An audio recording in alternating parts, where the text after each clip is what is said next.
පැණිවරකා යකා. ගමරාලයි ගමහාමිනේ හරීම සමගී. එයාලා ගොඩක් ආසයි ගස් සිටුවන්න. ඒ හින්දම ගෙදර වටේටම කොස් දෙල් ගස්වලින් විතරක් නෙවෙයි බෙහෙත් පැලෑටි වලිනුත් පිරීලයි තිබුණේ. ගමරාල ගස්වලට සැලකුවේ තමන්ගෙම දරුවන්ට වගේ. දවසක් ගමරාලයි ගමහාමිනේ වත්ත පහල දර එකතු කරන්න ගියා.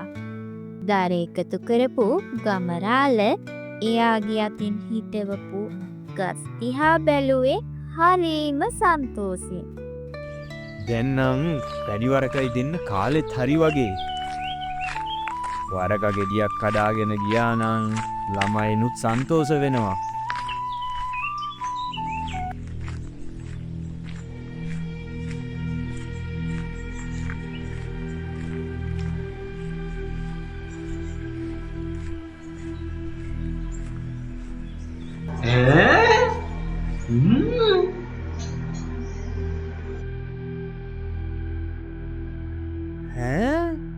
කවුද බොලොවේ මගේ පැණිවරක ගහ උඩ ඉන්නේ? හොඳ ඉතින් බහින්නයි කිව්වේ බෙමට. මම තමයි මේ පැණිවරක ගහට අධිගුහිත යකා. මේ ගහේ ගෙඩි ඔක්කොම අයිති මටයි. උන්නේ මෙතනින් ගියොත් හොඳයි දැන්. මන් නොකරොත් මම පැණිවරක විතරක් නෙමෙයි. ඔහේවත් කාලා දානවා. අනේ මට සමාවෙන්න පැණිවරකයකෝ. ඔය ඕන තරම් කන්න. මං එහෙනම් යන්නම්කෝ.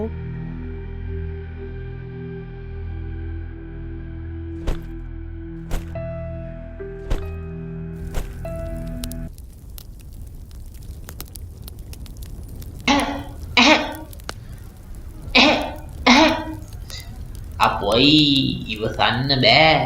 මොකද්ද මේ සැරදුම?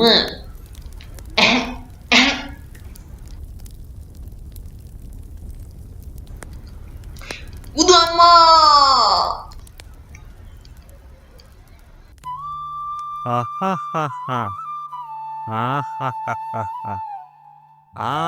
පැණිවරකයකෝ. මොකෝ මේ බිමට වැඩි? පැණිවරක කාලා ඉවරද?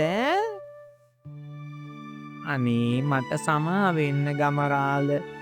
මම පැණිවරකවලට හරීම ආසයි. ඒ හින්දයි ගහ උඩ හිටම්ම කෑවේ. හා දැන් ඒකින් කාරි නෑ. තුවාලයක් කාරී උනේ නෑ නේද? ඔහොම හිටහන්කෝ. ඔන්න අද විතරක් නෙමේ හැමදාටම පැණිවරක කන්න පුළුවන්. මෙන්න මේ පැලේ ගෙනහිල්ලා තමුන්ගේ වත්තේම පැල කරගනින්කෝ. අනේ ගමරාලට බොහෝම පිං. කාලෙකට පස්සේ අප්පුවා එයාගේ වරක ගහෙන් ගෙඩියක් අරන් ගමරාලව බලන්න ගෙදරට ආවා. ගමරාලට එදා නම් හරීම සතුටුයි.